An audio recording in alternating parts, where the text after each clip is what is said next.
Over the last 30 years, there have been thousands of reported sightings of unidentified flying objects over the British Isles.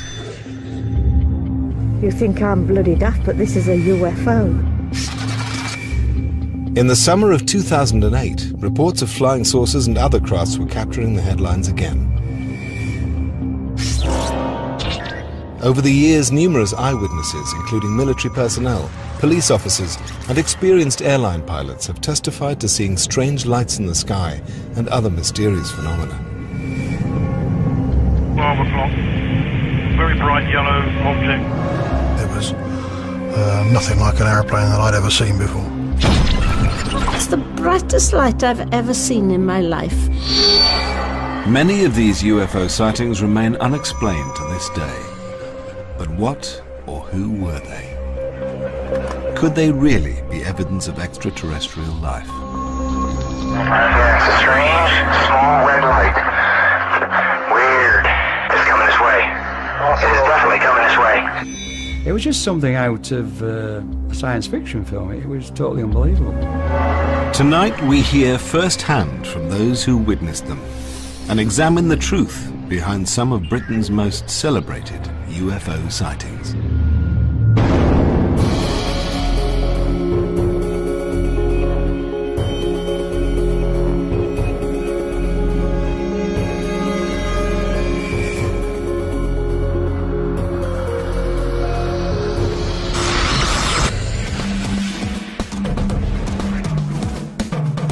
In 1977, Broadhaven in West Wales became notorious as a UFO hotspot. There have been a number of calls to the police station. Every call referred to objects in the sky.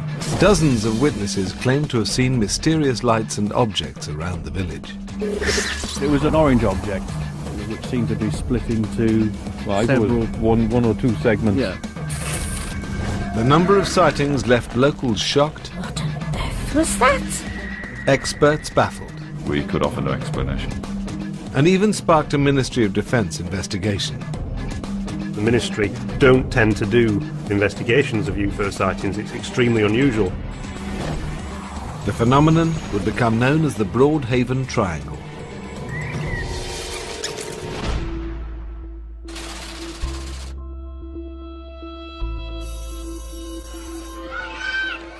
In February 1977, 9-year-old David Davis was playing with his friends when they noticed something strange in a field behind their school.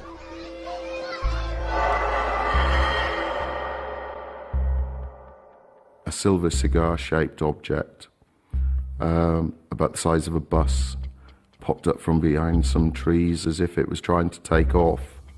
I don't know whether it was stuck, but it seemed to pause for about 2 or 3 seconds and then disappear back behind the trees again. It was only a matter of seconds that I actually saw the object, but it imprinted itself on my memory forever. The children ran back inside and alerted their teachers. Ralph Llewellyn, who was the headmaster of Broadhaven School at the time, he got us all together, and in exam situations he got us to draw what we'd seen and describe it as well. At the time of the sighting, Hugh Turnbull was chief reporter for local paper The Western Telegraph. I had a call to say that the children at Broadhaven School had seen something remarkable. They didn't actually say they'd seen aliens, they didn't say they'd seen this thing hovering overhead. They'd seen something inexplicable. Hugh drove down to the school to interview the group of children who were aged between 9 and 11 years old. He wasn't anticipating what they were about to tell him.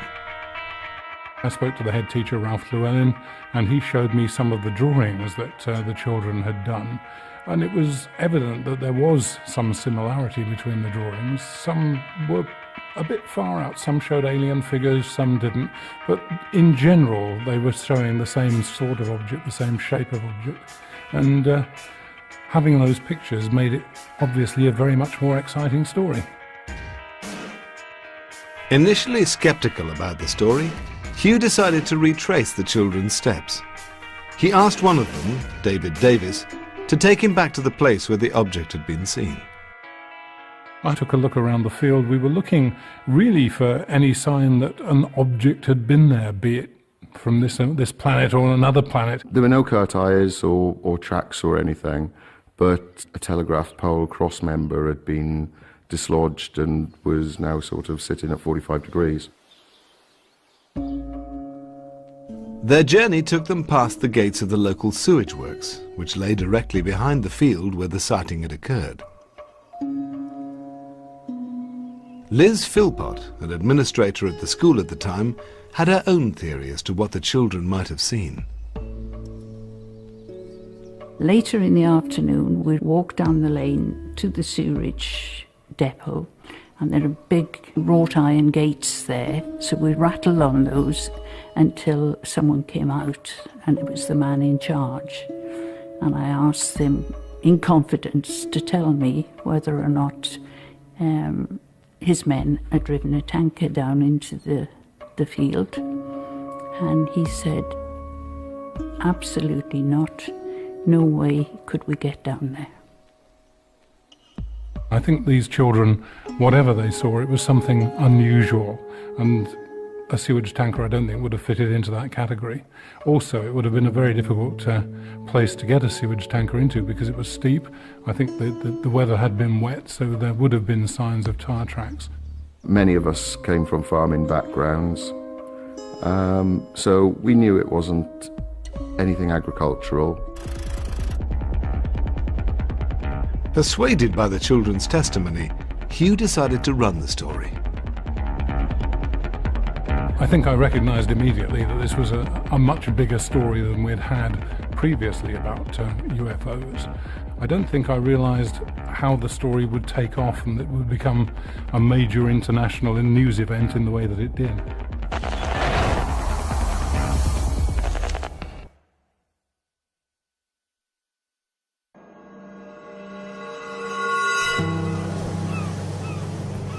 In the winter of 1977, a group of children in Wales claimed to have seen a spacecraft hovering behind their school playing field. When the story hit the newsstands, Broadhaven, a small seaside village with only 600 residents, suddenly found itself the focus of intense public interest.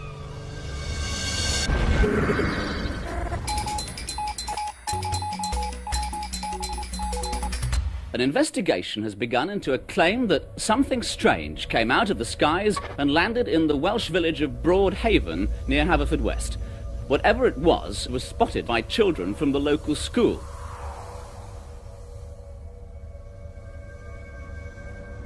We just couldn't carry on normal lessons. The phone was going off every couple of minutes. We were even getting researchers and interviewers from as far afield as Australia, New Zealand, America, all wanting to talk to the people who'd seen the flying saucer. The incident at Broadhaven Primary School appeared to be a baffling one-off event.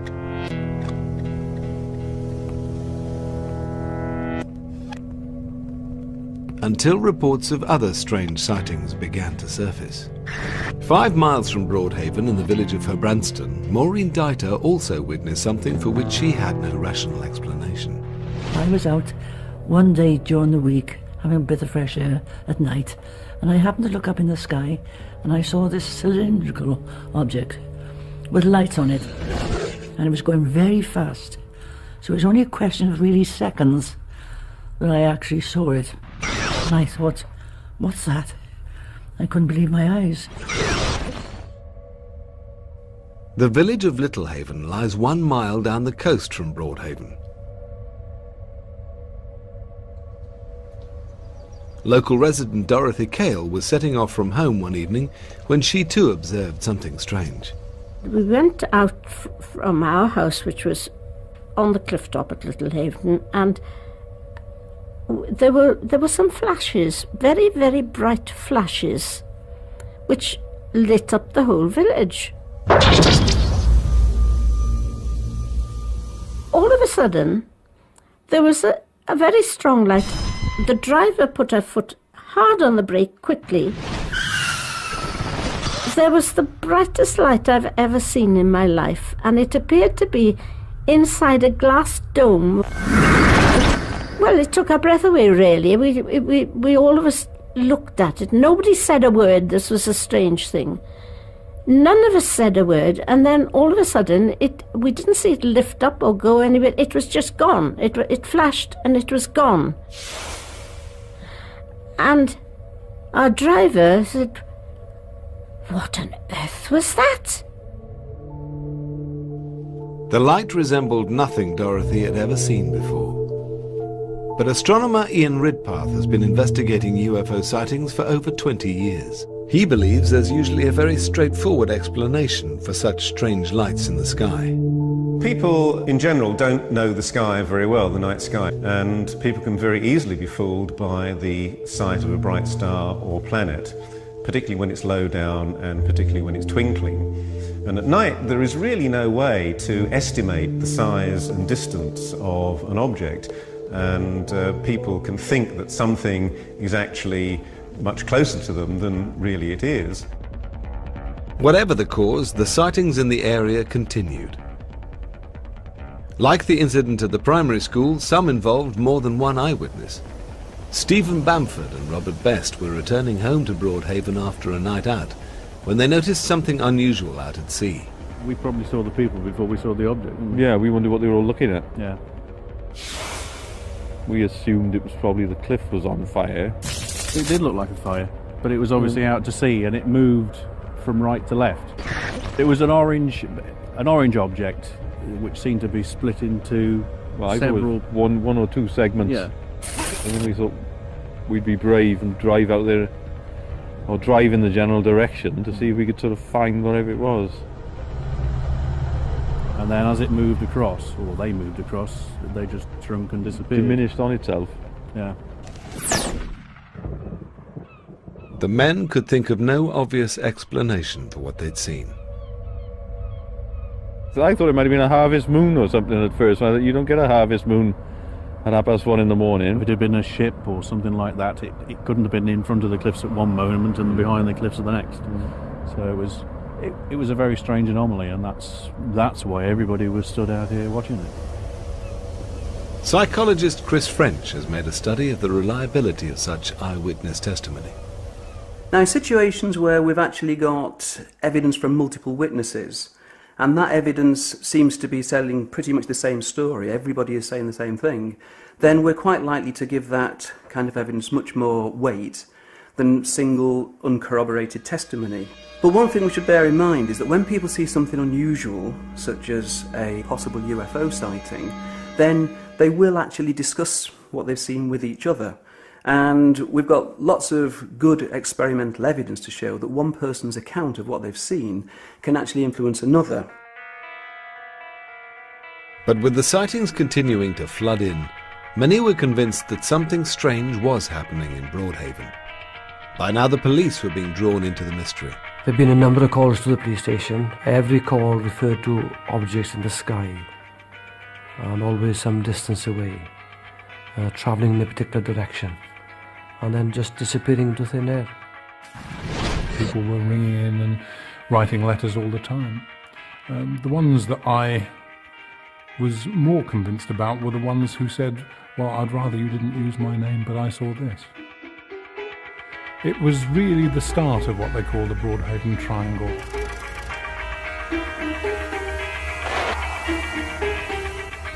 They call it the Broadhaven Triangle, an area here in Pembrokeshire where sensible, down-to-earth people are constantly seeing strange objects in the sky, mysterious lights. It's an area where an entire classroom of schoolchildren saw from their playground a UFO. The triangle encompassed the southeast of St Bride's Bay, through Broadhaven, down to Milford Haven, and towards Haverfordwest inland. It was an area of coastline which changed dramatically from mile to mile. Could the area's local geography have been a factor in the sightings? There's a number of oil refineries and other industries around Milford Haven. Flares at night and odd-shaped plant, but people around here would have been very familiar with that. Those have been there for many years before anybody started those. The number of sightings reported in the area meant that what had begun as an intriguing local story was turning into a much bigger phenomenon. It was what UFO researchers like Dr. David Clark call a flap. The word flap became associated with periods of intense UFO activity concentrated in certain areas from the mid-50s onwards. So it's a word that becomes part of ufology from that point onwards. Now, the first real flap that seems to have occurred in the UK was the one at Warminster in the 1960s. For 10 years, the town of Warminster in Wiltshire was famous for being a UFO hotspot. Unlike the Broadhaven sightings, the flap in Warminster began on Christmas Day 1964 with a mysterious sound.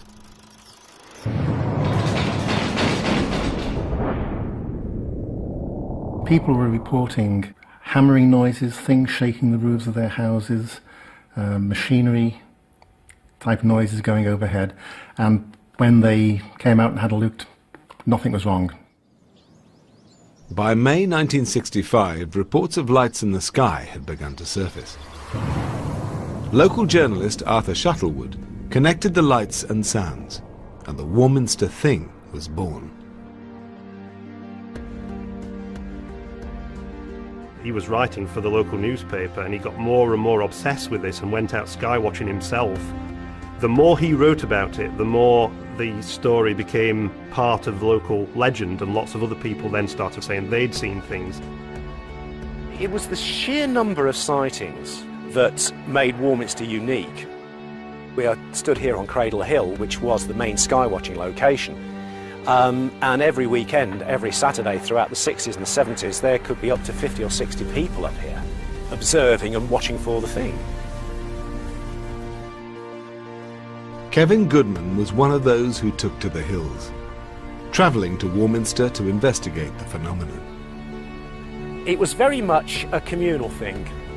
It was like-minded individuals searching, looking for something, wanting to be part of something. After several months, Kevin witnessed something himself. Over in that direction, from over by the golf club, came 4 red lights, equally distant, spaced apart. They carried on travelling through, around, and over to Battlesbury Hill, which is over here. They stayed in the line for approximately about 2 or 3 minutes, and the lead object then shot upwards at a tremendous rate of speed, performed a flawless 90-degree turn without stopping, and shot out of sight. And about 30 seconds later, the following 3 lights then just shot straight up into the sky. To this day, I can't really rationally explain what I saw. The sky watchers were identifying hundreds of UFOs in the hills. But how reliable were their reports? One of the important things about Warminster is that it is surrounded by various military bases and camps. There's an artillery school there. There are various tank training areas around there and around Salisbury Plain. The area was one used to military activity. Covering 150 square miles, Salisbury Plain was the largest military training area in the UK. And that wasn't all. 18 miles from Warminster, an experimental establishment conducted trials of prototype military aircraft. The ufologists would say that the reason that you get so many sightings near military bases is because the extraterrestrials are very interested in what's going on at those bases, whereas it seems far more plausible to argue that what's happening is that it's the activity at the bases themselves.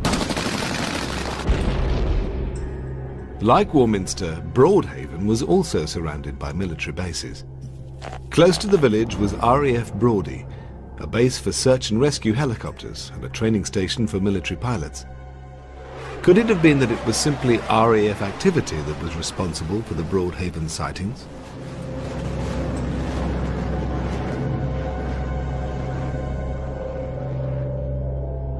Well, Brawdy at the time was a very, very busy base. It had aircraft taking off and landing as frequently as Heathrow Airport at some times of the day. So there's an awful lot of activity going on there.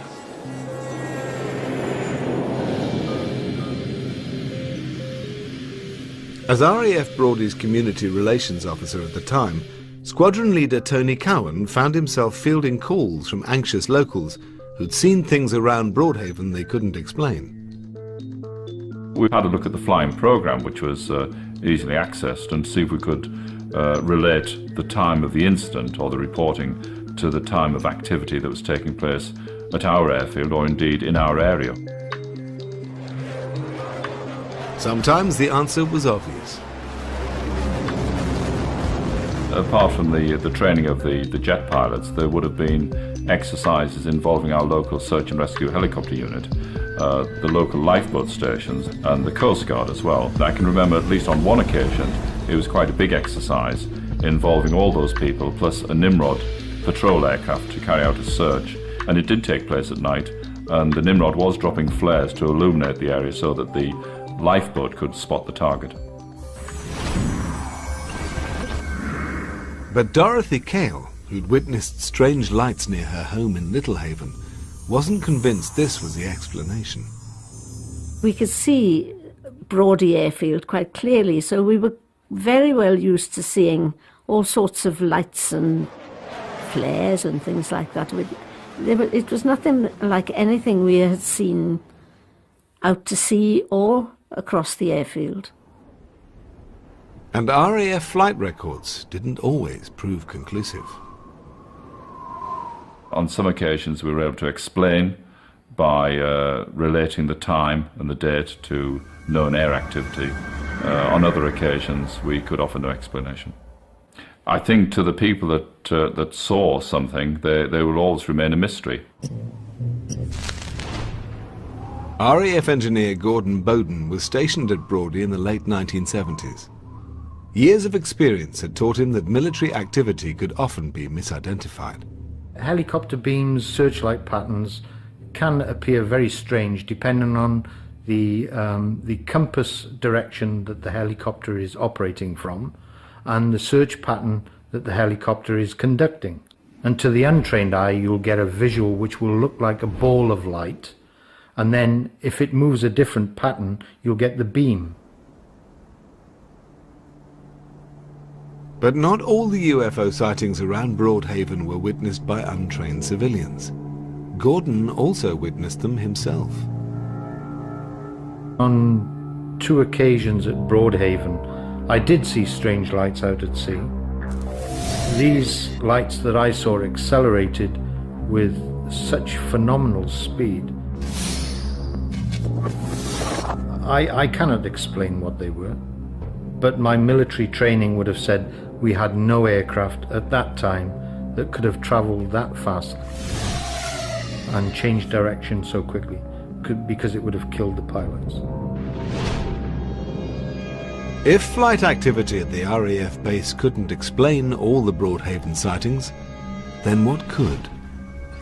Brodie was not the only military establishment in West Wales. Less than 500 metres away lay a secret facility. It was run by the United States. US military bases have been connected to some of the most celebrated and well-documented UFO incidents in Britain. Yeah, it's a strange, small red light. Weird. It's coming this way. It is definitely coming this way. Could these American bases provide any clues to what was being witnessed on British soil?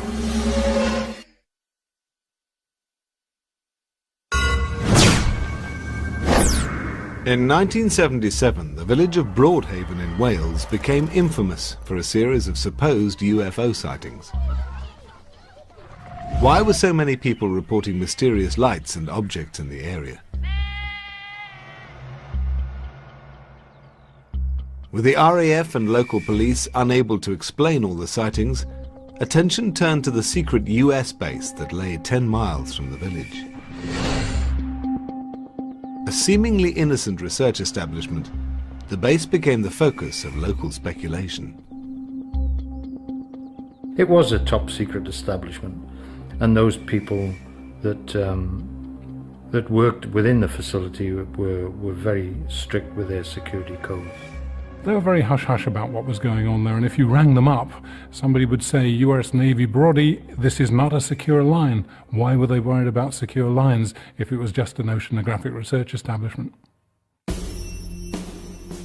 It wasn't the first time on British soil that there had been strange phenomena sighted around a US military base. On 2 occasions, US air bases in Suffolk had been at the centre of supposed UFO activity. The first sighting took place in August 1956, when radar personnel at US Air Force bases Bentwaters and Lakenheath observed something strange on their screens.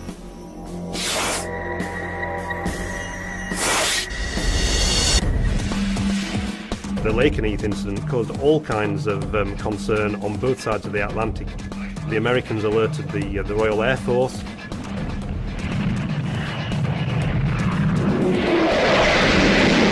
The radar station RAF Neatishead began tracking these same mysterious objects, and it led to a very, very bizarre evening in which waves of RAF fighters were scrambled to go and look at this thing over Lakenheath. 2 aircraft gave chase, but failed to intercept or identify the object.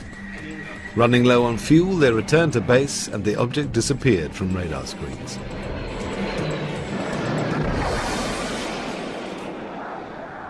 The Lakenheath case had never been fully explained, and it was the first of a whole series involving military establishments in the East Anglian region. Nothing else significant was reported in the area for 25 years, until the night of December the 26th, 1980.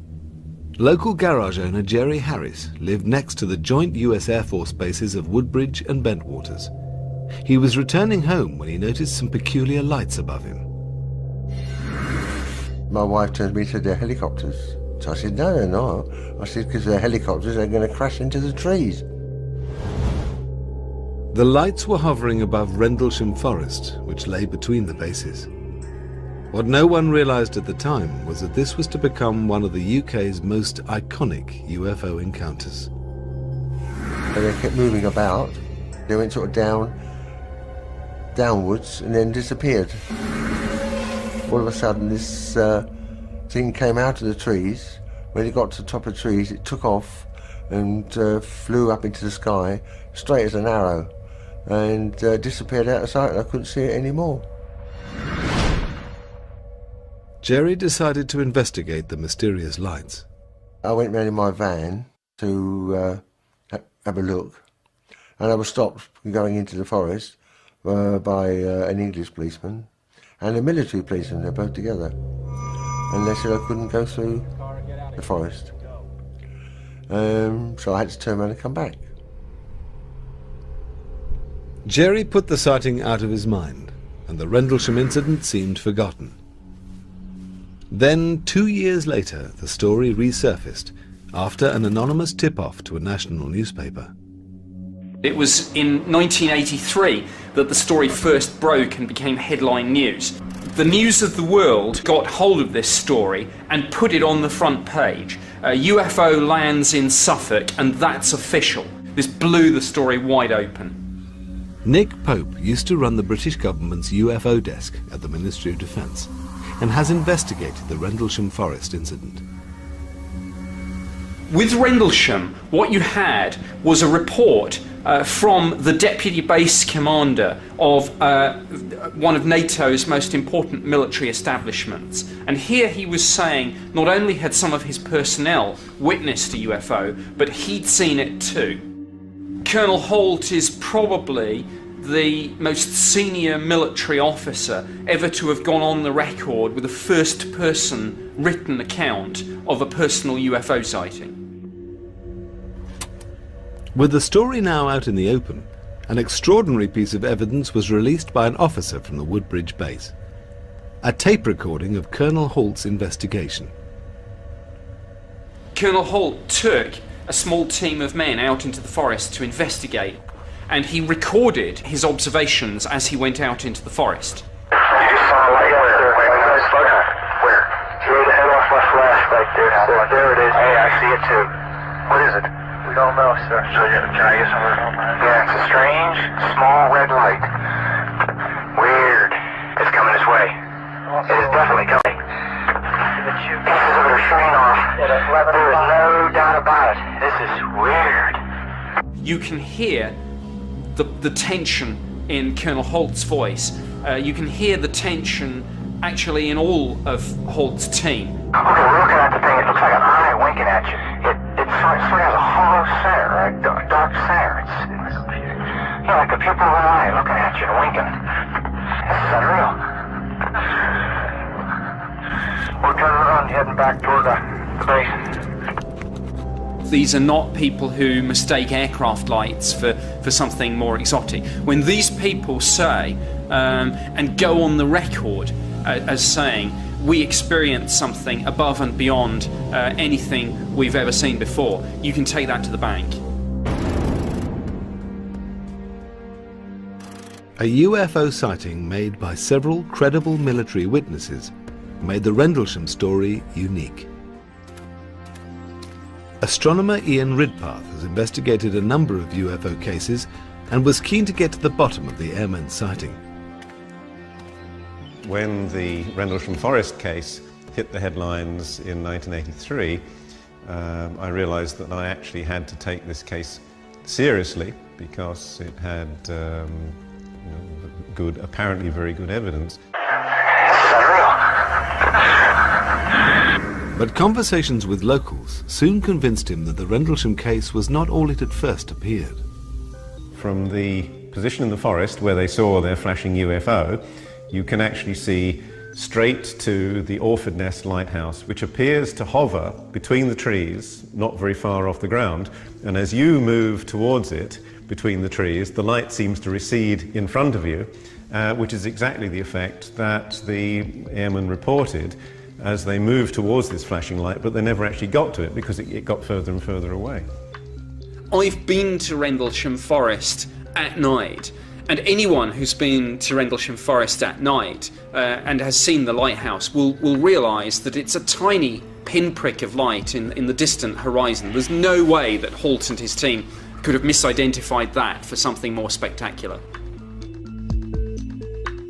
Jerry Harris and the US airmen had reported that the lights in the forest had moved in strange directions, but this too could have had a rational explanation.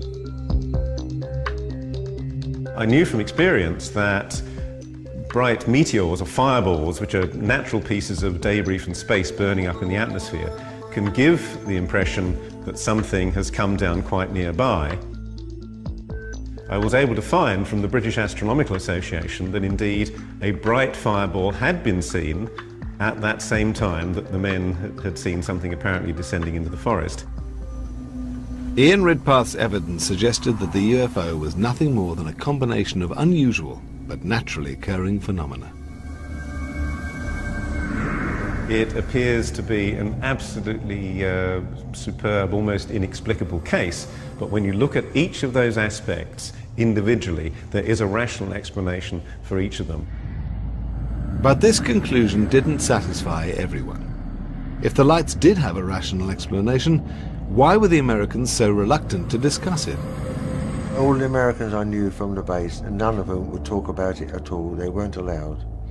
And they had strict instructions from up above not to talk about it. So I couldn't find out anything from them whatsoever. They were just trying to cover it up. When a wave of UFO sightings had hit Broadhaven in West Wales in 1977, attention had also turned to the US military. Not far from the village lay a secret US base. When strange lights and objects were reported in the area, speculation grew that the Americans were developing secret, state-of-the-art military technology. Nobody really knew what was going on there. So I think it's quite a possibility that all this could be linked to some sort of military activity. But when the base was deactivated in 1995, the truth about the Americans' activities was finally revealed. As it turns out, they were listening for Russian submarines at the height of the Cold War. Far from developing prototype weaponry, the mysterious building had housed nothing more than banks of computers and monitoring equipment.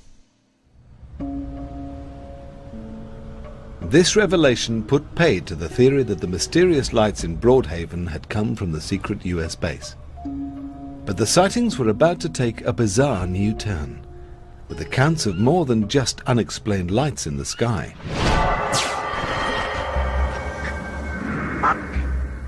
Two months after the first sightings, dozens of eyewitnesses reported seeing strange silver figures around the village. Police officer Ernest Jones personally investigated one of the sightings. A call came into the control room there, and I happened to be in the station. A report of a sighting of a silvery figure quite close to a dwelling. The call had come from the Coombs family, who lived on Ripperston Farm, a few miles from Broadhaven. Although the Coombs no longer wished to talk about the night's events, Ernest Jones remembers them well.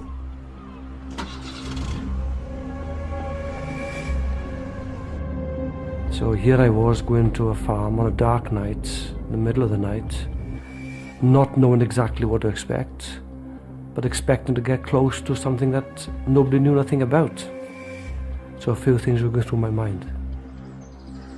We arrived in the yard, went to the front door, doors open, we went in. There was a family there, established her husband and wife, spoke with the wife. She was very, very frightened.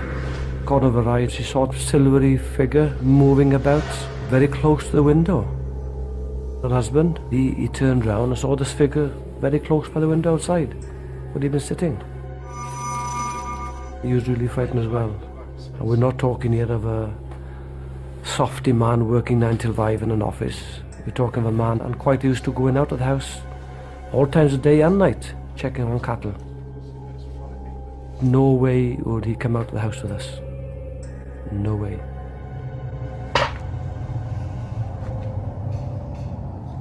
So went out, had a look around the house, around the back, the garden, the fields nearby, the cattle pens, checked the machinery.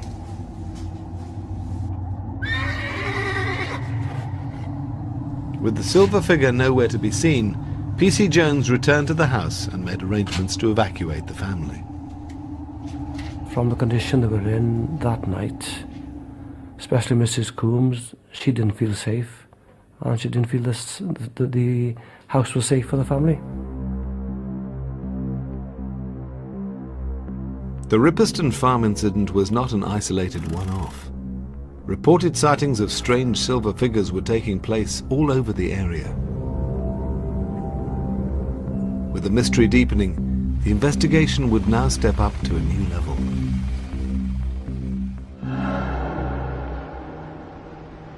The MOD branch, which was responsible for UFOs, they had received quite a few letters from members of the public, and they'd seen all the lurid press coverage of the Welsh Triangle. And there's one particular memo from the head of the MOD UFO branch to the RAF police.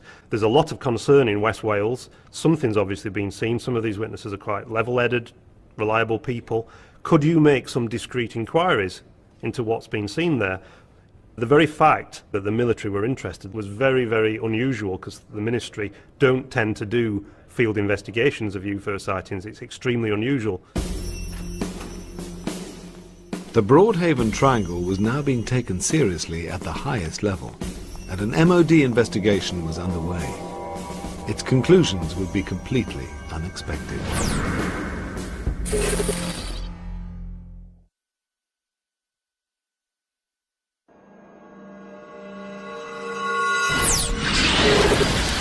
They call it the Broadhaven Triangle.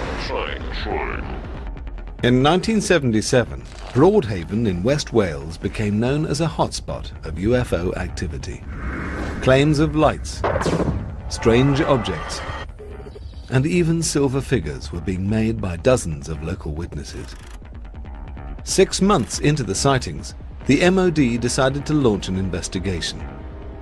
In itself an unusual occurrence, and something not made public for nearly 30 years. Before the Freedom of Information Act came into force, you have to remember that the default position of the Ministry of Defence, an inherently secretive organisation, was to say nothing. In 2005, the Ministry of Defence's report on this incident was finally made public. It does look as if some discreet inquiries, as they described at the time, were made, and the answer that came back, which is mentioned in a briefing to the Defence Intelligence staff later in 1977, was that a practical joker was behind some of these more bizarre reports that had reached the ministry. The practical joker revealed himself to be Glyn Edwards, a local businessman from Milford Haven. We had a round table dinner, and the theme was a fancy dress dinner. So, as it was topical at the time, I decided to dress up as a spaceman. So I borrowed an industrial suit from one of our local suppliers. I went to the dinner, and before the dancing started, I went out to the car to remove it, but some of my colleagues said, let's go around the village. So we all jumped in the car. Bumped into a few people, turned a few heads, and after about 10 minutes we decided to go back. Going back then, we stopped outside the Haven Fort Hotel.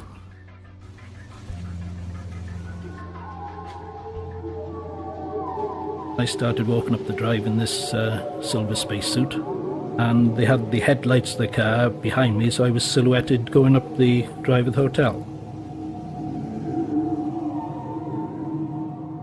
All my colleagues were hiding in the bushes at that time, and one of them said, there's somebody in the window. I went a bit further, and another one shouted, oh, she's got a gun. And I thought, right, that's it. I dived under a rhododendron bush and lost my footing and rolled all the way back down to the road. One of them said, let's do it again. I said, not so likely, if she's got a gun, I'm off.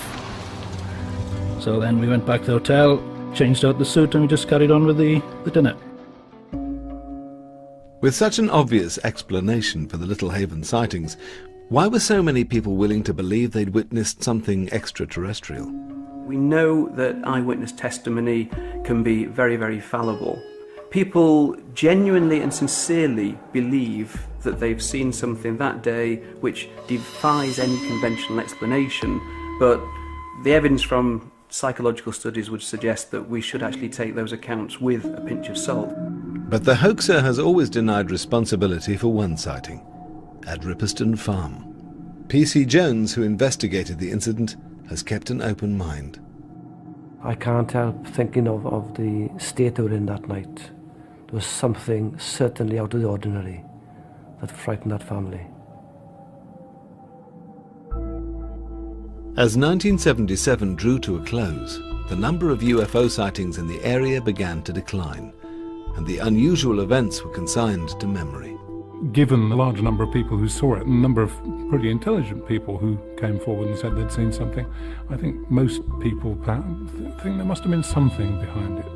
Not necessarily flying saucers, but something. Because we didn't know what it was, we just sort of ignored it and decided if we don't know what it was, we can't talk about it. And it just, that was it. It just went away, really.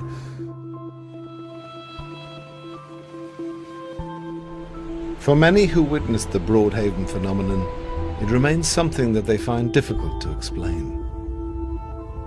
I'm a very rational person, and I say I don't believe in UFOs, but having seen something unusual myself, but